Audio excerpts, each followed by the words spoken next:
Como já tinha avisado no primeiro programa sobre o Ayrton Senna, que envolveu o acidente fatal, tudo aquilo, nesse não. Esse será inteiramente diferente. É o segundo programa dessa série que nós resolvemos chamar de Maio, o mês de Ayrton Senna. O ano era 1990, dezembro de 1990. O Ayrton, então, era bicampeão mundial, era um exemplo de determinação, de persistência, de arrojo, de tudo que você possa imaginar aí. Aos 30 anos, ele já era, sem dúvida, o maior talento do mundo mágico da Fórmula 1. E uma invejável vontade de vencer sempre, de quebrar recordes, e ir a caminho, no ano seguinte, do seu terceiro título mundial. Então, nós vamos ver esse programa que fiz com ele em dezembro de 1990.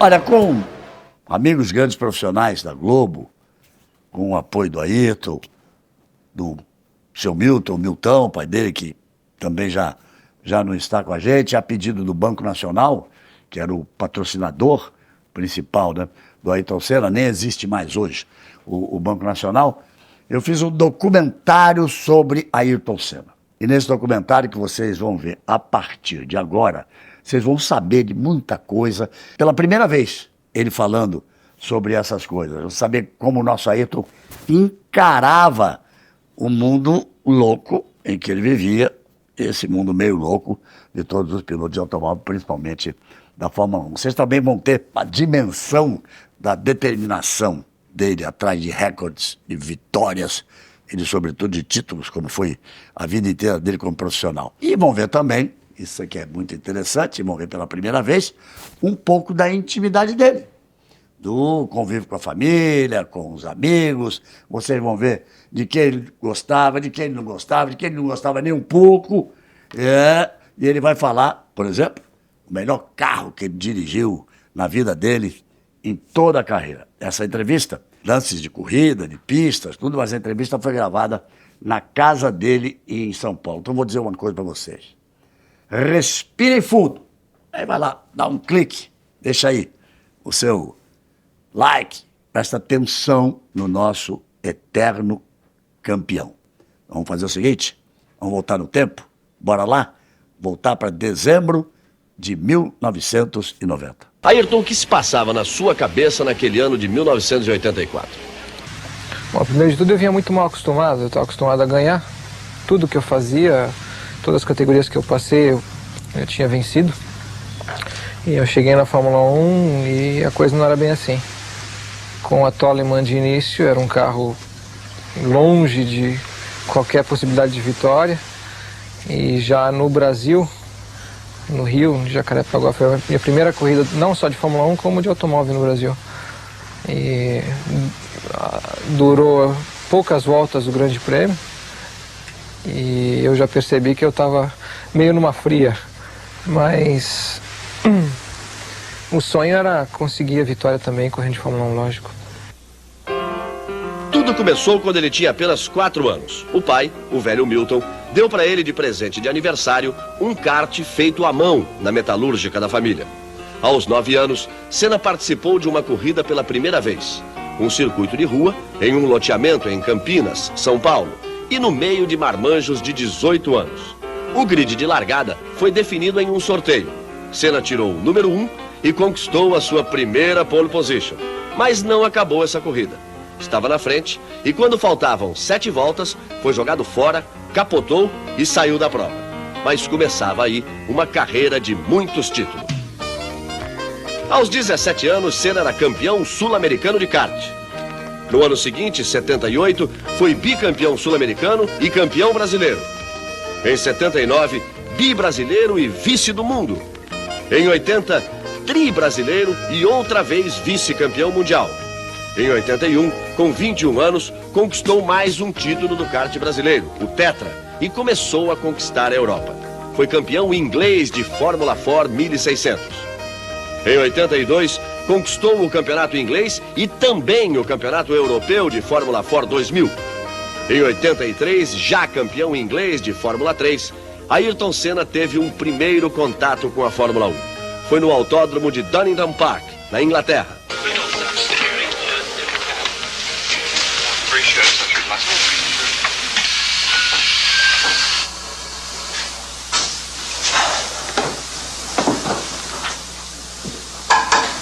É hoje.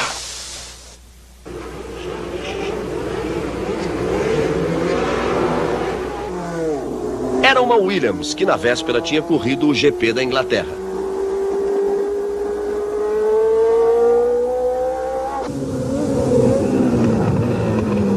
Senna deu poucas voltas, surpreendeu todo mundo, bateu o recorde da pista e fez tempos melhores que os de Keck Rosberg e Jacques Laffite, na época, os pilotos oficiais de Frank Williams.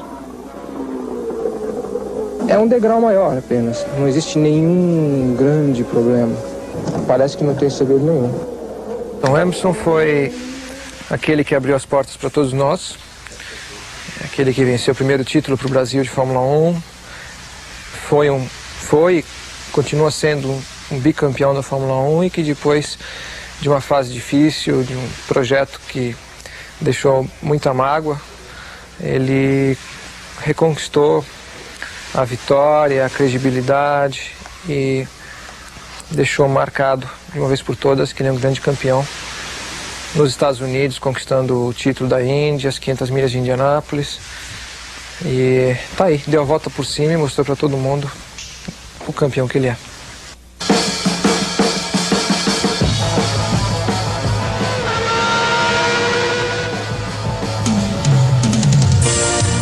Você sabia que em 1982, Senna correu uma prova inteira de Fórmula Ford 2000 na Inglaterra com o carro sem freios?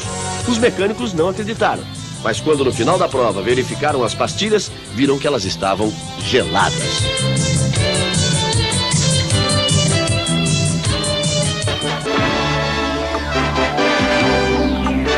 Dois títulos mundiais, 110 corridas, 26 vitórias e uma série de recordes. São 52 pole positions, 8 delas consecutivas. Ele tem o maior número de poles numa só temporada, 13. A marca anterior era de Lauda, Peterson e Piquet, com 9. Bom, esses eram os números até dezembro de 1990. Até o bicampeonato, números fantásticos, mas depois veio muita coisa boa, muita vitória, muita pole position, título mundial. Vamos atualizar esses números. Ayrton Senna do Brasil!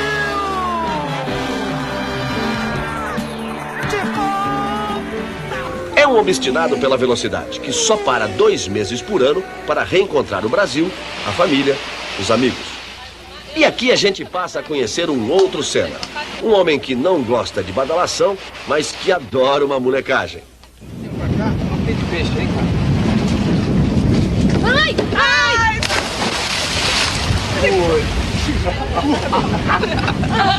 Dá a volta aqui, ó. Ele ainda foi, ele tava desconfiado.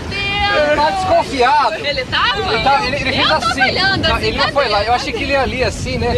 Não, ele ficou aqui assim, só. Pô, será que vai dar ou não? Você vê como ele é esperto. Vamos lá, vai. Em comum com aquele Senna ousado e arrojado das pistas, só uma coisa: a paixão pela velocidade.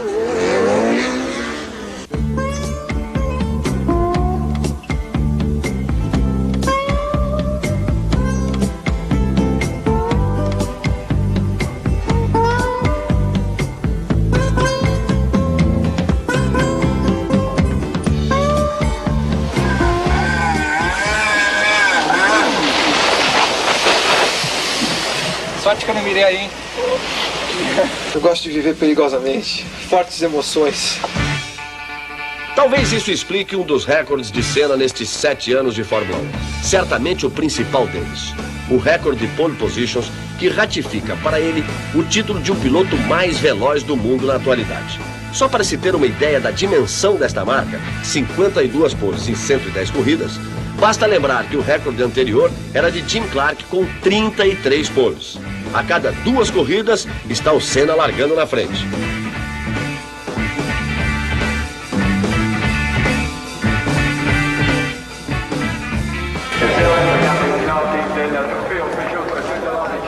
E comemorando com toda a McLaren essas marcas que fazem dele o piloto mais rápido da Fórmula 1, o rei das poles. Pole position é um tiro de 100 metros. Você dá tudo ali naquele minuto, minuto e meio. Chega até prender a respiração em algumas curvas, não respirar para ter um maior equilíbrio dentro do carro, uma maior sensibilidade. A carga de adrenalina altíssima de um segundo para o outro. E é o que eu considero o máximo dos máximos, né? É o máximo da performance. É o pico. E já consegui 52, né? Espero muitas outras. A cada pole que a gente conquista, a gente tem uma nova carga de ânimo e de desejo de conseguir a próxima. A cada ano que passa, a cada pole que eu conquisto. Esse ano eu tive em Monza uma pole tremenda, onde eu conquistei ela nos últimos 30 segundos ou um minuto do treino, em condições adversas. E na terra dos italianos, na terra da Ferrari. E tomei a pole deles. Então, cada uma tem um valor, tem um sabor. No Japão, a pole também foi outra guerra, porque significava uma posição de largada no campeonato ali, na hora de decisão do campeonato. Então, se você for olhar, for analisar, cada pole tem um valor. No Brasil, você que conseguiu a pole no Brasil, onde está a galera toda ali esperando, torcendo, também tem um valor tremendo.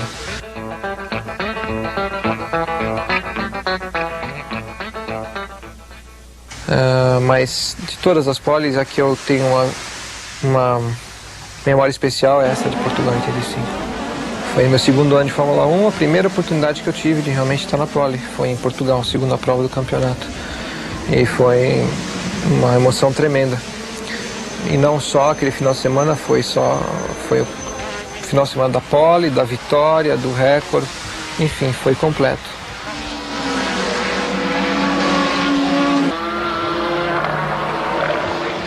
Então foi um momento de explosão, de alegria, de conquista, mas foi um domingo que juntou duas coisas. Juntou a alegria de todos nós que estávamos lá e que acompanhamos a carreira dele desde o início, o amigo Ayrton Senna, mas também nesse dia morreu Tancredo Neves, o primeiro presidente civil eleito depois dos militares, depois da ditadura militar. Era ali o final, realmente, da ditadura militar.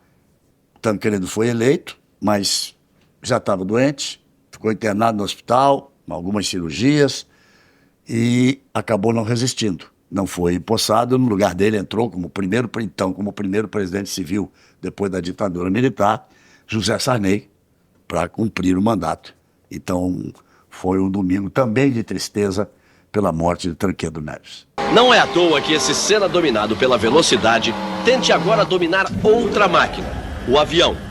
Ele já rompeu a barreira do som pilotando um F5.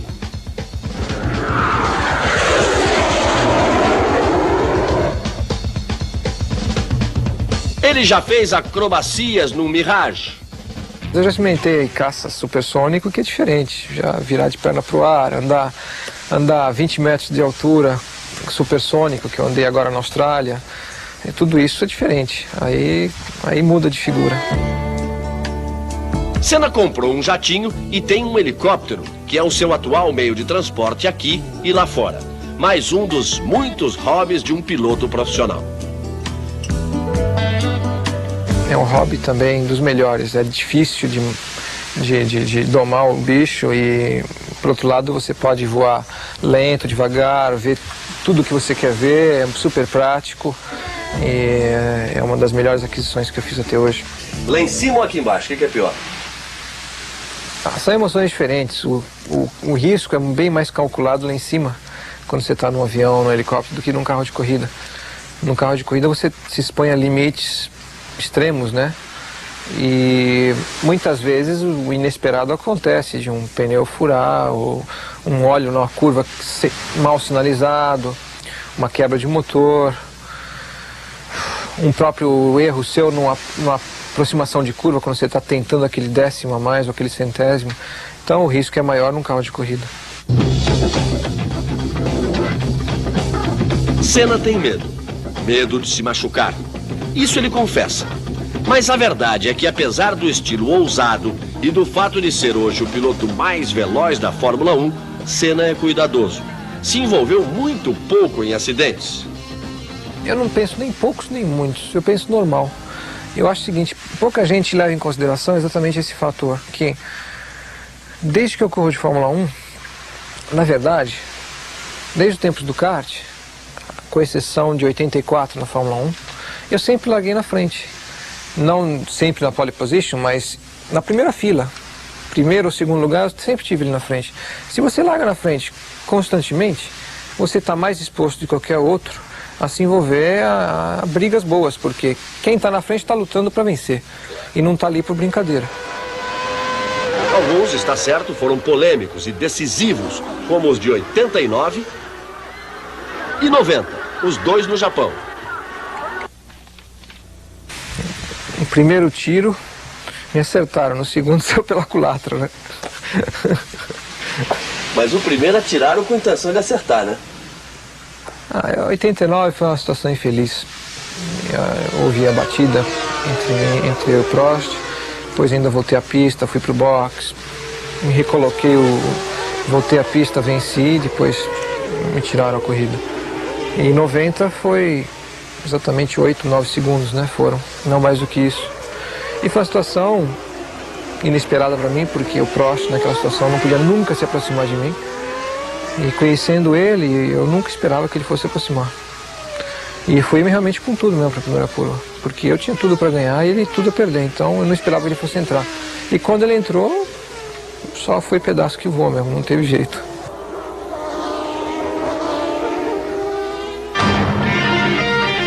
Outros acidentes foram espetaculares, como o da Alemanha em 84.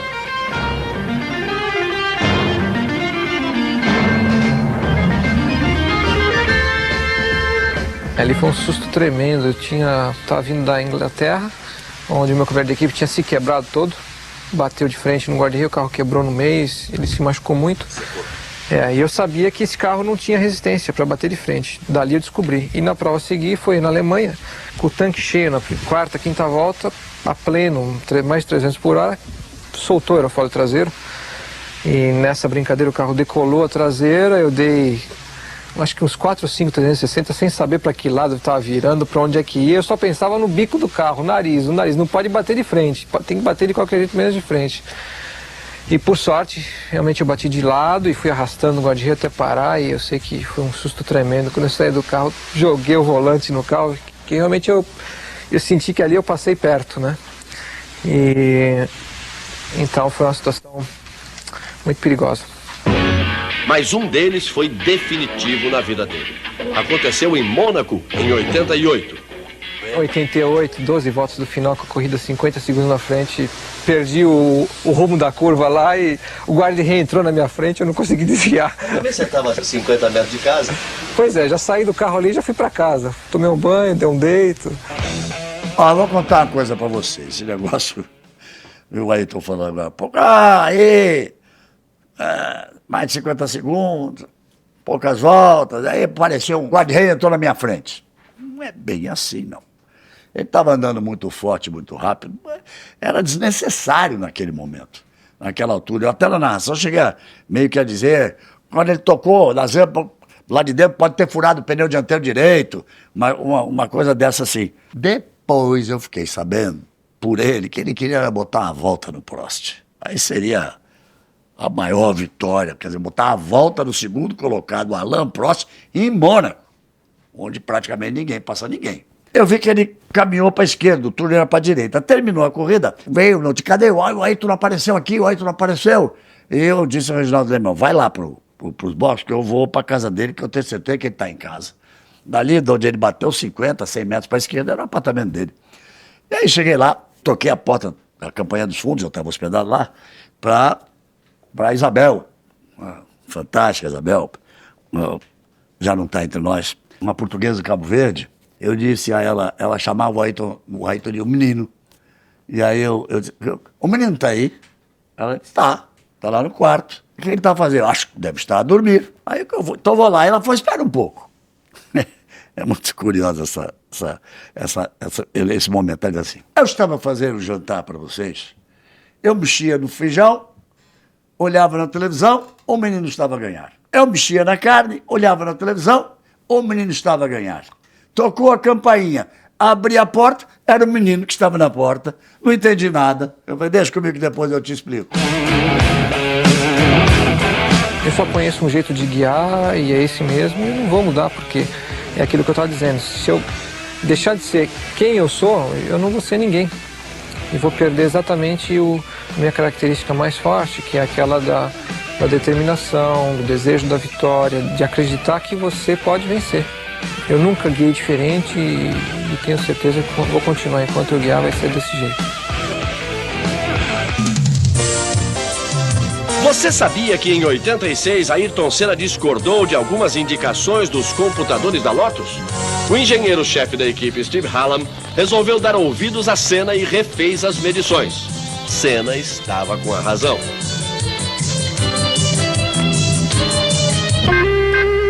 Foi esse brinquedo que iniciou Senna no automobilismo. Talvez por isso, dele não se afaste. Senna chegou até a dar algumas lições de kart para Xuxa no tempo em que eles viviam um grande amor.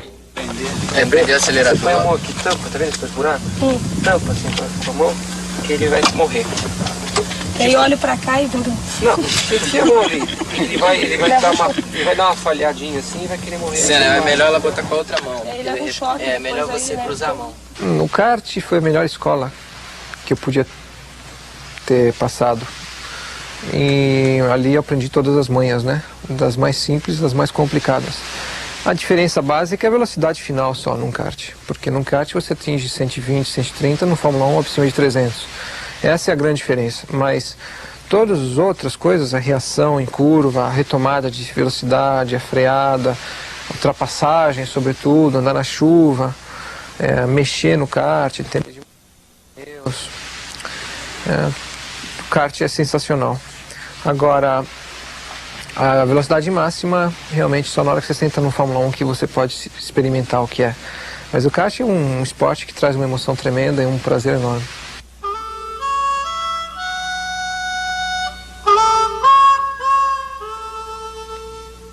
E qual é o estilo do Senna guiar? Estilo? Meu estilo é o vai ou racha.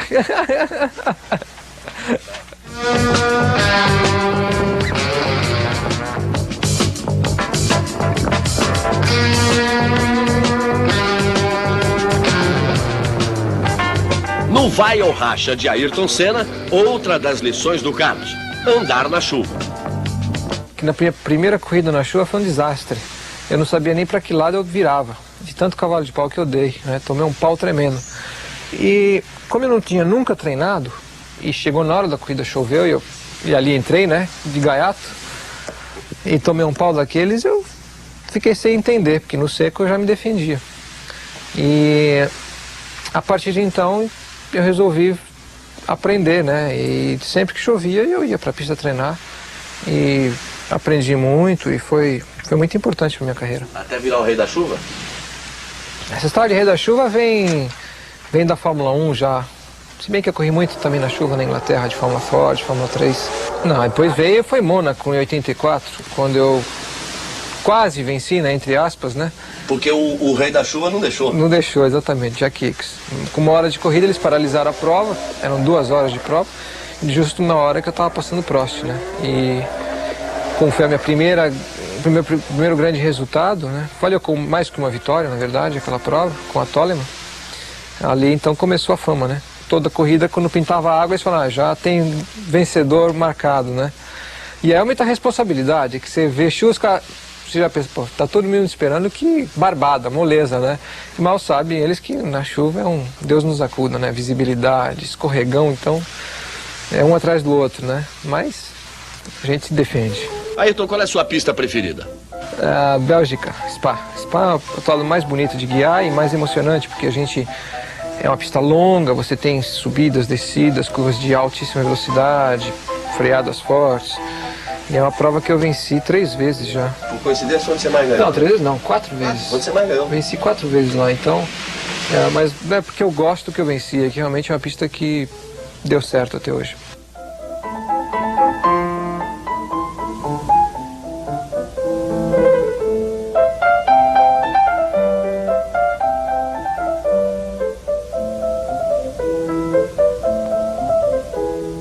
Senna tem prazer de correr na Bélgica.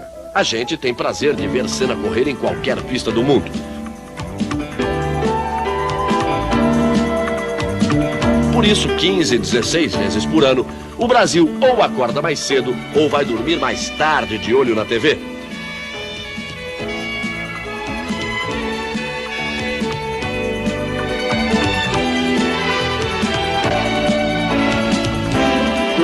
Uma torcida fiel e apaixonada e que se espalha pelo mundo. Senna tem fã-clubes como este em Monza. São pessoas que nesses 7 anos de corridas vibram com as ultrapassagens do brasileiro voador. Prost sai à frente para fazer a ultrapassagem, mas perdeu tangência, volta Ayrton Senna para dar o troco em cima dele.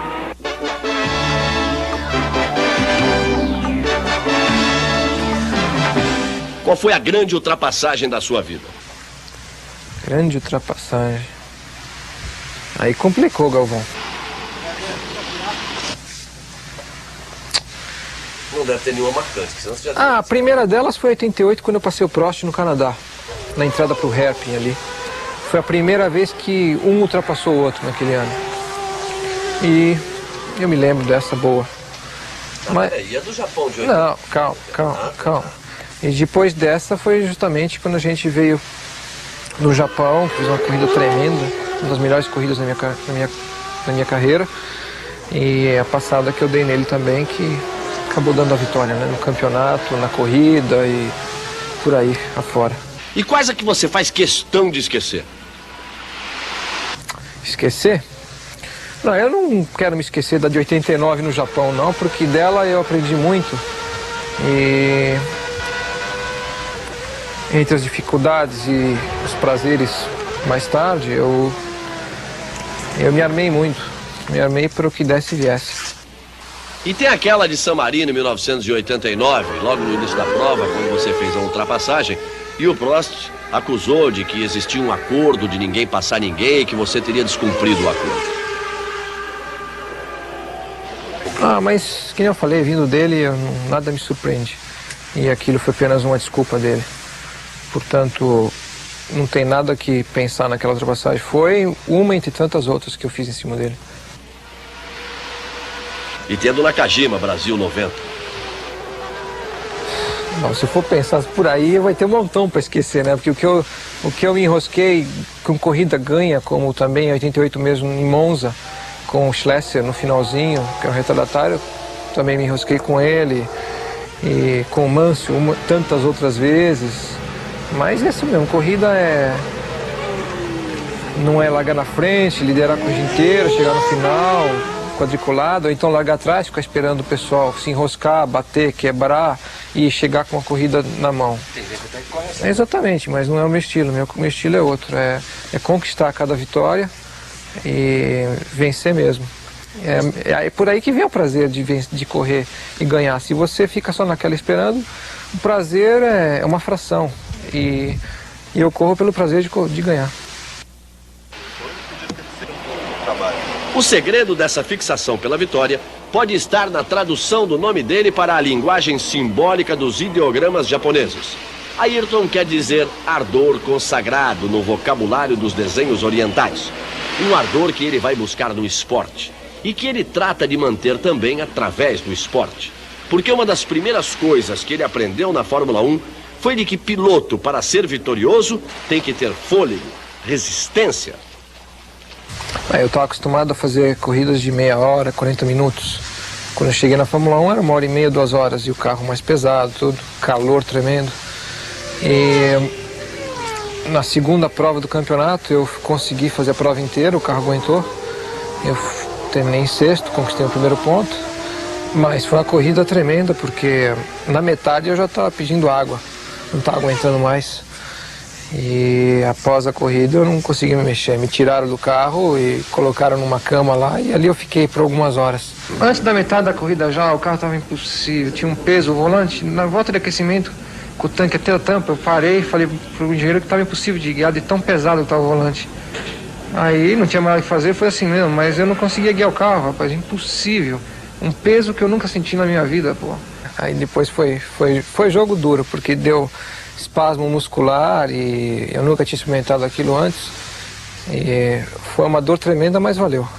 Talvez tenha sido a sua maior dor física, né? Mas tem uma dor que dói, que é pior do que isso, né? Tem um outro tipo de dor que é pior do que essa dor física. Qual teria sido a pior desses anos de Fórmula 1? A frustração de saber que você ganhou e não levou. Seria por aí, 89. 89. Junto com o Japão em 89, Fênix 90 foram as duas provas mais tristes da minha carreira, porque Japão eu já contei a história, Fênix foi a primeira prova desse ano, onde eu venci inclusive, mas eu não tinha motivação nenhuma para guiar, que é exatamente o contrário do fator principal da minha carreira, que é a motivação de guiar. E eu não tinha motivação nenhuma de guiar.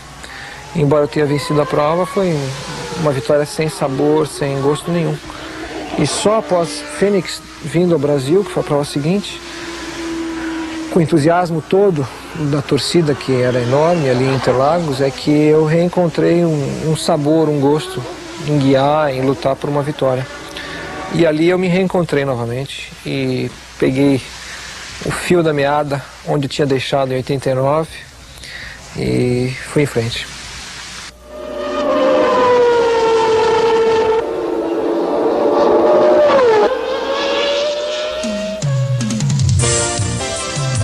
Você sabia que Senna tem todo um esquema de preparação para uma corrida?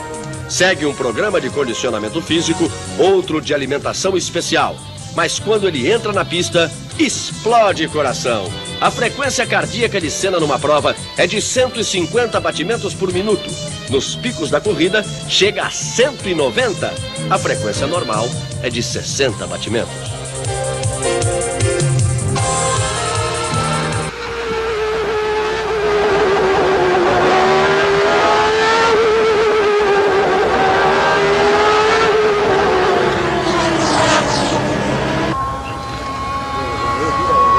Dos vários esportes que Senna pratica, tem um que ele gosta tanto, mais tanto, que até perde a modéstia. E por brincadeira ou não, afirma: nisso é que eu sou bom mesmo.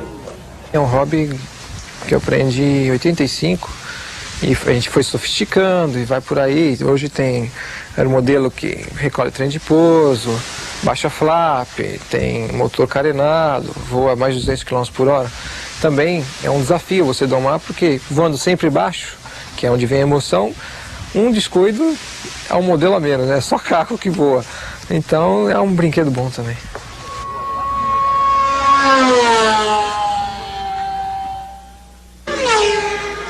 Mas nas pistas de Fórmula 1 hoje não tem lugar para brincadeira. A Fórmula 1 é um duelo duro e permanente. Tem o homem desafiando a máquina e os constantes avanços tecnológicos. Qual o melhor carro que você teve nestes 7 anos de Fórmula 1? A McLaren de 88. De longe. Como um todo? De longe. O melhor carro de longe, no conjunto total. 88.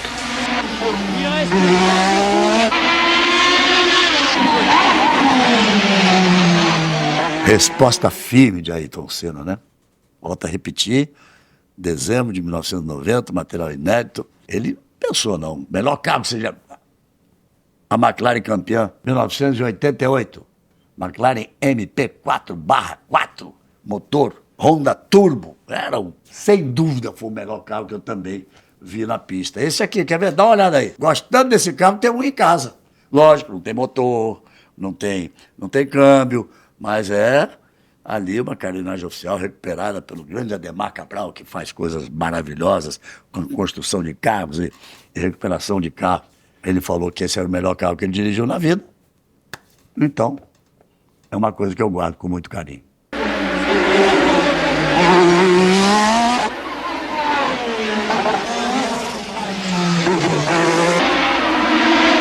É muito difícil você conseguir vencer numa boa. Para vencer, você tem que lutar. E essa luta, muitas vezes, significa se indispor, de certa forma, com algumas pessoas, para prevalecer aquilo que você acredita, o teu ponto de vista, a tua cabeça, a tua personalidade acima de tudo. E se você não lutar para valer, você acaba perdendo o teu próprio rumo. E se você perde o seu próprio caminho, você não é ninguém. Então, para conseguir manter essa linha de conduta, você tem que lutar muito. E muitas vezes tem que brigar mesmo. Os duelos mais marcantes em sua carreira. Até que dentro da pista, os duelos foram bons com o Prost. É indiscutível que o Prost é um grande piloto. Os resultados falam por si próprios. Mas não existe muito mais do que isso em comum entre nós. Na personalidade, no caráter, é bem diferente. Nós podemos até colocar que os duelos na pista com ele te agradavam.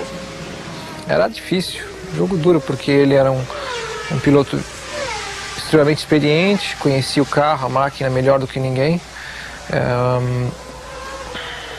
Tinha tudo nas mãos para vencer, já tinha vencido antes outros campeonatos, ele conhecia o caminho da vitória. Eu ainda estava descobrindo em 88. E à medida que eu passei a dividir o espaço com ele na McLaren, complicou a vida, porque ele estava acostumado a ter toda a equipe para ele e de repente passou a ter que dividir de igual para igual. E aí os problemas começaram a aparecer, né? E a briga foi grande. Essa inimizade com o Prost acabou representando a perda do campeonato de 89. Nesse mesmo ano, Senna perdia seu melhor amigo, Armando Botelho, um misto de confidente e empresário. O homem que cuidava dos negócios de Senna não esconde as saudades e até se emociona quando fala do amigo que morreu. Ele mora no lado esquerdo do peito.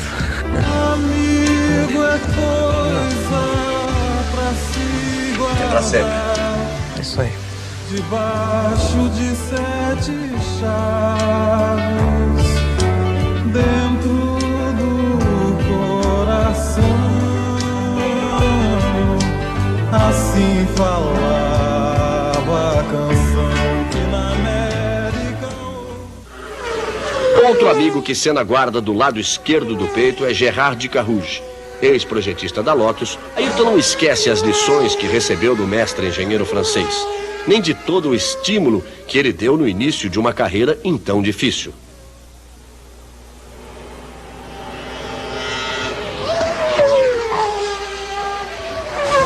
Nós trabalhamos 3 anos juntos, ele era o projetista da equipe, né? E o Gerard me deu o carro que eu fiz a minha primeira pole position, minha primeira vitória, tantos recordes de pole position, liderei tantas provas, e foi o início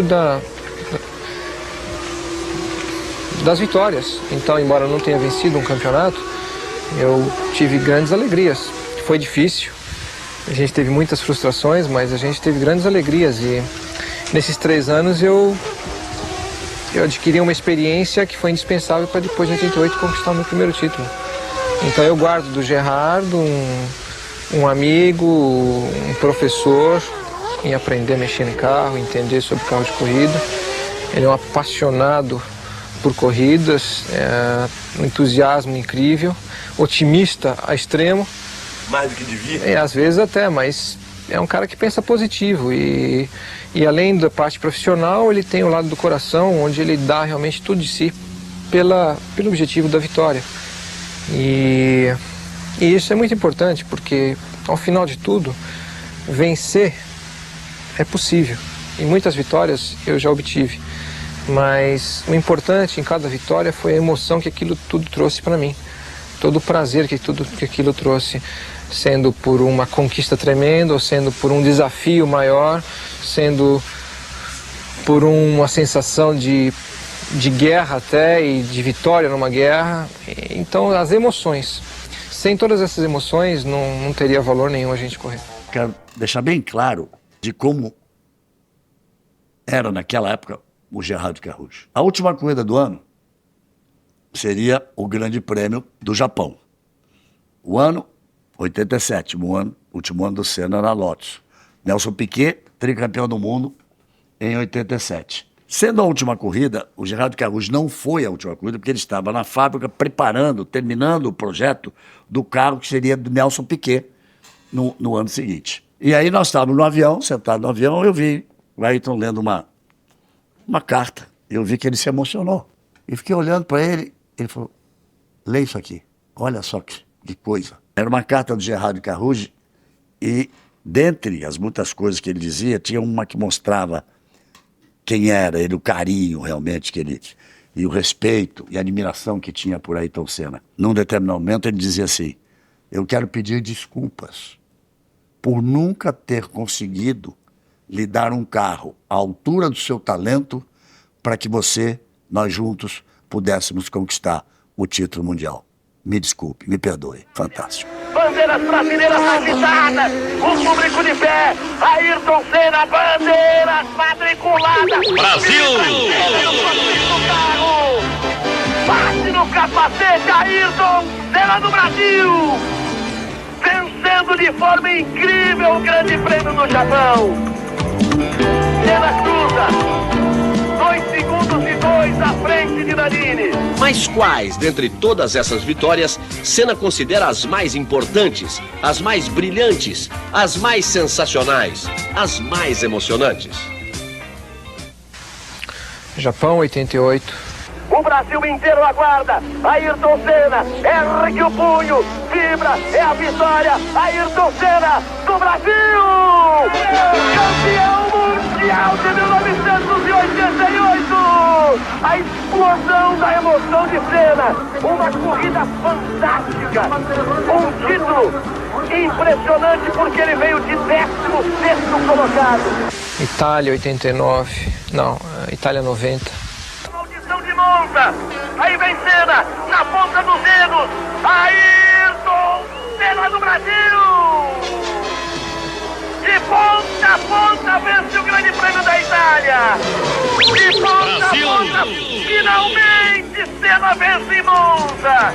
Em cima da Ferrari, em cima de Prost, na casa da Ferrari vence Senna!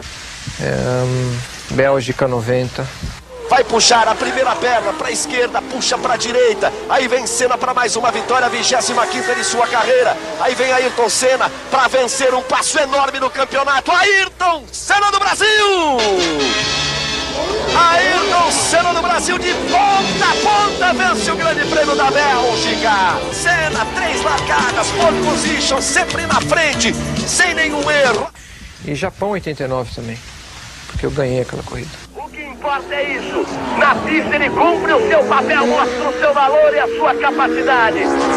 Por ele na pista o campeonato tem que ser decidido na Austrália. Bandeiras brasileiras agitadas. A melhor tá para vir. Eu sou sempre da opinião que a melhor pole position, o melhor recorde, a melhor vitória tá para acontecer ainda. Ayrton falou, com muito carinho, até com alguma emoção, das grandes vitórias para ele até dezembro de 1990. Eram 110 corridas, eram 26 vitórias, eram 52 pole position, etc, etc. Mas depois, a partir do início da temporada de 91 até o 1º de maio de 94, ele ganhou mais 15 corridas, mais um título mundial e mais 15 corridas.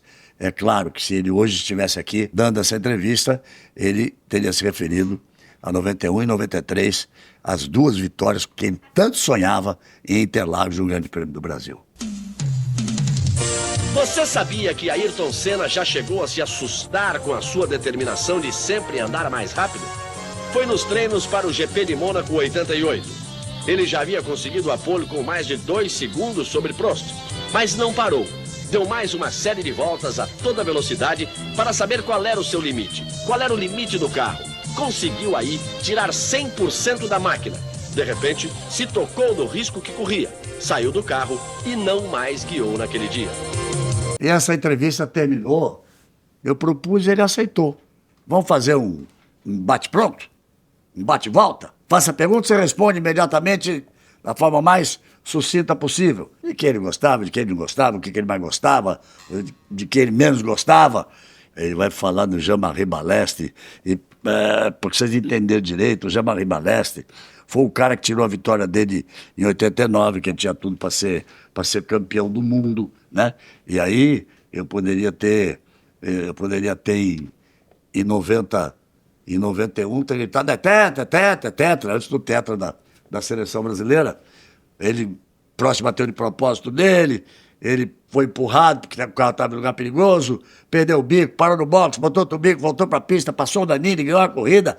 Olha, o Senna achava de verdade que ganhou a corrida e que o Jean-Marie Balestre, que era o presidente da FIFA francês, como o próximo, passou a mão nele, passou mesmo. 2 horas depois, obrigou os comissários a desclassificar o Ayrton Senna e roubou a vitória dele de 89. Vamos lá para esse bate pronto? Bora! Piloto. Fangio, Emerson. aquele que abriu as portas para todos nós, brasileiros, que fomos para lá vencer no exterior. Balestre. Pode passar. Comida. Ó, aí tem que ser o arroz, feijão, batatinha frita, salada, caseiro. Filme. Nasce uma estrela. Uma fixação. Vitória.